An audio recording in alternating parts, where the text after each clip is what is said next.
just right, concentration. October 4th, 1960. When you meditate, you have to think. If you don't think, you can't meditate, because thinking forms a necessary part of meditation. Take jhana, for instance. Use your powers of directed thought to bring the mind to the object, and your powers of evaluation to be discriminating in your choice of an object. Examine the object of your meditation until you see that it's just right for you. You can choose slow breathing, fast breathing, short breathing, long breathing, narrow breathing, broad breathing, hot, cool, or warm breathing. A breath that goes only as far as the nose, a breath that goes only as far as the base of the throat, a breath that goes all the way down to the heart. When you found an object that suits your taste, catch hold of it and make the mind one, focused on a single object. Once you've done this, evaluate your object. Direct your thoughts to making it stand out. Don't let the mind leave the object. Don't let the object leave the mind. Tell yourself that it's like eating. Put the food in line with your mouth. Put your mouth in line with the food. Don't miss. If you miss and go sticking the food in your ear, under your chin, in your eye, or on your forehead, you'll never get anywhere in your eating. So it is with your meditation. Sometimes the one object of your mind takes a sudden sharp turn into the past, back hundreds of years. Sometimes it takes off into the future and comes back with all sorts of things to clutter your mind. This is like taking your food, sticking it up over your head, and letting it fall down behind you. The dogs are sure to get it. Or like bringing the food to your mouth and then tossing it out in front of you. When you find this happening, it's a sign that your mind hasn't been made snug with its object. Your powers of directed thought aren't firm enough. You have to bring the mind to the object, and then keep after it to make sure it stays put. Like eating, make sure the food is in line with the mouth and stick it right in. This is directed thought. The food is in line with the mouth is in line with the food. You're sure it's food, and you know what kind it is, main course or dessert, coarse or refined. Once you know what's what and it's in your mouth, chew it right up. This is evaluation, examining, reviewing your meditation. Sometimes this comes under threshold concentration, examining a coarse object to make it more and more refined. If you find that the breath is long, examine long breathing. If it's short, examine short breathing. If it's slow, examine slow breathing, to see if the mind will stay with that kind of breathing, to see if that kind of breathing will stay with the mind, to see whether the breath is smooth and unhindered. This is evaluation. When the mind gives rise to directed thought and evaluation, you have both concentration and discernment. Directed thought and singleness of preoccupation fall under the heading of concentration. Evaluation, under the heading of discernment. When you have both concentration and discernment, the mind is still and knowledge can arise. But if there's too much evaluation, it can destroy your stillness of mind. If there's too much stillness, it can snuff out thought. You have to watch over the stillness of your mind to make sure you have things in the right proportions. If you don't have a sense of just right, you're in for trouble. If the mind is too still, your progress will be slow. If you think too much, it'll run away with your concentration. So observe things carefully. Again, it's like eating. If you go shoveling food into your mouth, you might end up choking to death. You have to ask yourself, is it good for me? Can I handle it? Are my teeth strong enough? Some people have nothing but empty gums, and yet they want to eat sugarcane. It's not normal. Some people, even though their teeth are aching and falling out, still want to eat crunchy foods. So it is with the mind. As soon as it's just a little bit still, we want to see this. Know that. We want to take on more than we can handle. You first have to make sure that your concentration is solidly based, that your discernment and concentration are properly balanced. This point is very important. Your powers of evaluation have to be ripe, your directed thought firm. Say you have a water buffalo, tie it to a stake, and pound the stake deep into the ground. If your buffalo is strong, it just might walk or run away with the stake. You have to know your buffalo's strength. If it's really strong, pound the stake so that it's firmly in the ground, and keep watch over it. In other words, if you find that the obsessiveness of your thinking is getting out of hand, going beyond the bounds of mental stillness, then fix the mind in place and make it extra still, but not so still that you lose track of things. If the mind is too quiet, it's like being in a daze. You don't know what's going on at all. Everything is dark, blotted out. Or else you have good and bad spells, sinking out of sight and then popping up again. This is concentration without directed thought or evaluation, with no sense of judgment, wrong concentration. So you have to be observant. Use your judgment, but don't let the mind get carried away by its thoughts. Your thinking is something separate.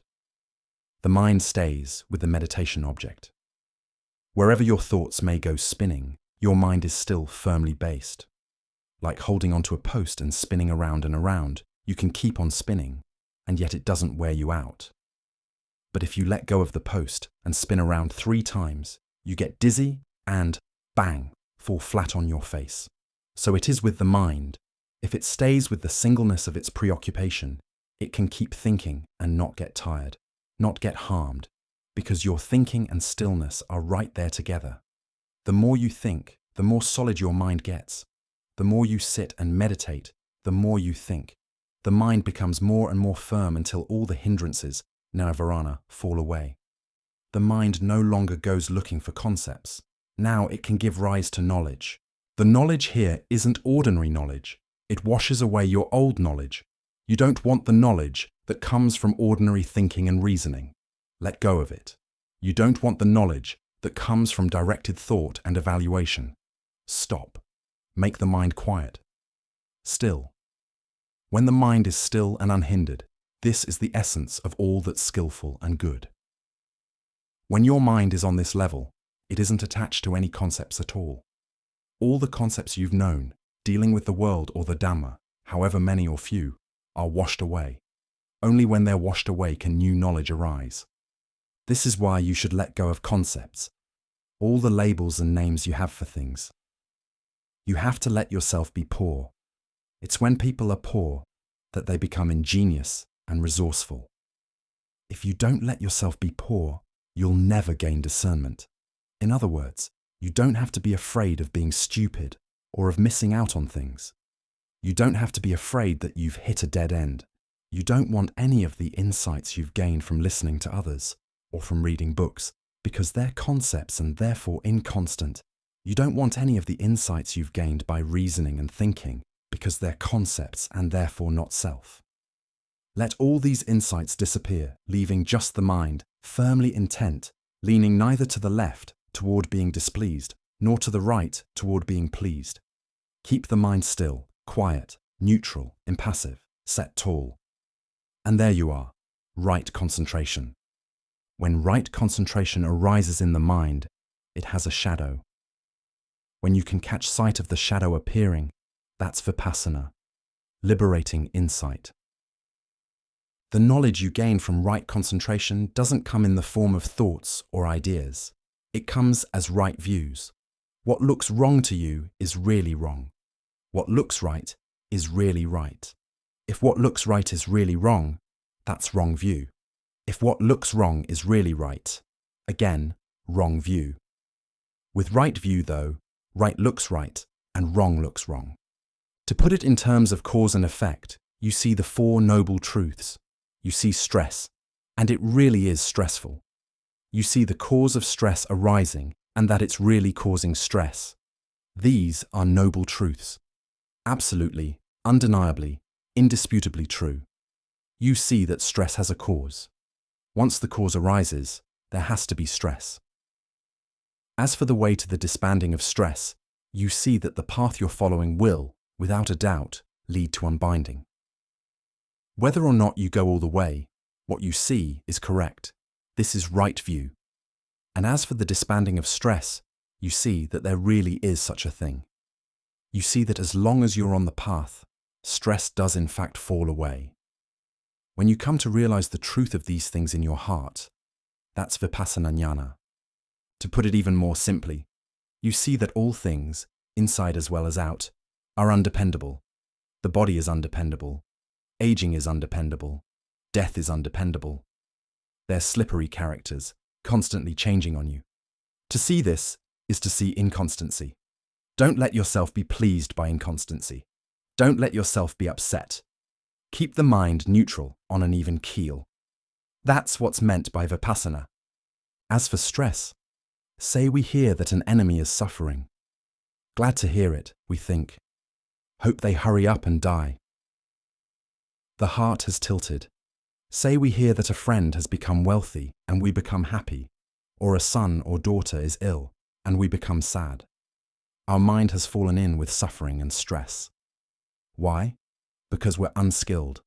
The mind isn't centered, i.e., it's not in right concentration. We have to look after the mind. Don't let it fall in with stress. Whatever suffers, let it suffer, but don't let the mind suffer with it. The body may be in pain, but the mind isn't pained. Let the body go ahead and suffer, but the mind doesn't suffer. Keep the mind neutral. Don't be pleased by pleasure. Pleasure is a form of stress, you know. How so? It can change. It can rise and fall. It can be high and low. It can't last. That's stress. Pain is also stress. Double stress. When you gain this sort of insight into stress, when you really see stress, vipassana has arisen in the mind. As for anatta, not self. Once we've examined things and seen them for what they really are, we don't make claims. We don't display influence. We don't try to show that we have the right or the power to bring things that are not self under our control. No matter how hard we try, we can't prevent birth, aging, illness, and death. If the body is going to be old, let it be old. If it's going to hurt, let it hurt. If it has to die, let it die. Don't be pleased by death, either your own or that of others. Don't be upset by death, your own or that of others. Keep the mind neutral, unruffled, unfazed. This is sankharopekanyana, letting sankharas, all things fashioned and fabricated, follow their own inherent nature. This, briefly, is vipassana. You see that all fabrications are inconstant, stressful, and not self. You can disentangle them from your grasp. You can let go. This is where it gets good. How so? You don't have to wear yourself out lugging sankharas around. To be attached means to carry a load, and there are 5 heaps, khandhas, we carry. Attachment to physical phenomena, to feelings, to concepts and labels, to mental fabrications, and to sensory consciousness. We grab hold and hang on to these things, thinking that they're the self. Go ahead. Carry them around. Hang one load from your left leg and one from your right. Put one on your left shoulder and one on your right. Put the last load on your head. And now, carry them wherever you go, clumsy, encumbered, and comical. Parahav panchakanda. Go ahead and carry them. The 5 khandhas are a heavy load, paraharoka pugalo. And as individuals, we burden ourselves with them. Paradanam dukkam loka. Carry them everywhere you go, and you waste your time. Suffering in the world. The Buddha taught that whoever lacks discernment, whoever is unskilled, whoever doesn't practice concentration leading to liberating insight, will have to be burdened with stress, will always be loaded down. It's a pity. It's a shame. They'll never get away. Their legs are burdened, their shoulders burdened, and where are they going? 3 steps forward and 2 steps back. Soon they'll get discouraged, and then, after a while, they'll pick themselves up and get going again. Now, when we see inconstancy, that all fabrications, whether within us or without, are undependable, when we see that they're stressful, when we see that they're not our self, that they simply whirl around in and of themselves, when we gain these insights, we can put down our burdens, i.e., let go of our attachments. We can put down the past, i.e., stop dwelling in it. We can let go of the future, i.e., stop yearning for it. We can let go of the present, i.e., stop claiming it as the self. Once these 3 big baskets have fallen from our shoulders, we can walk with a light step. We can even dance. We're beautiful. Wherever we go, people will be glad to know us. Why? Because we're not encumbered. Whatever we do, we can do with ease. We can walk, run, dance, and sing, all with a light heart. We're Buddhism's beauty, a sight for sore eyes, graceful wherever we go. No longer burdened, no longer encumbered, we can be at our ease. This is Vipassana Jnana.